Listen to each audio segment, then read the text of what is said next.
దేవుని సన్నిధిలో నిలవబడి ఒకప్పుడు పోరాడిన చేతులు ఇప్పుడు ఏమైపోయాయట?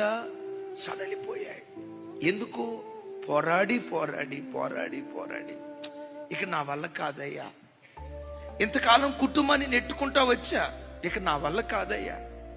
ఇంతకాలం నేను పోరాడినా నాకు జయం రాలేదే, ఇంతకాలం పోరాడినా నాకు ప్రతిఫలం రాలేదే, ఇంతకాలం పోరాడినా దీనికి ముగింపు పలకలేదే, ఎంత పోరాడినా నా సమస్యకు పరిష్కారం రాలేదే, ఎంత పోరాడినా ఇక ఇంతేలే అన్నట్లుగా పోరాడి పోరాడి ఈ రాత్రి ప్రార్థనకు వచ్చిన మీలో ఎవరైనా అలసిపోయిన స్థితిలో వస్తే ఈరోజు అంటారు, ఈరోజు దేవుడు అంటాడు, సడలిన చేతులు కలిగిన వాళ్ళలారా మరలా మిమ్మల్ని మీరు బలపరుచుకొని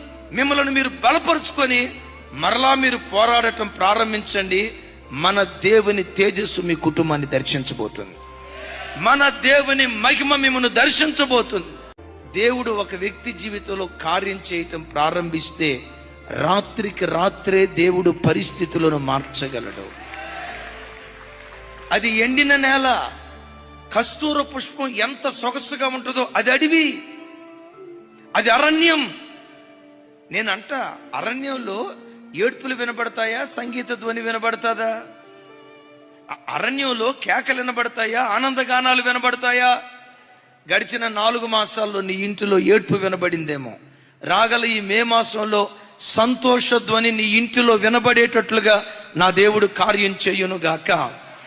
అబ్బా ఈ కుటుంబం ఎంత సొగసుగా ఉందరా అని ప్రజలు మాట్లాడుకునేటట్లుగా మన దేవుని తేజస్సు ఒక్కొక్క కుటుంబాన్ని దర్శించునుగాక.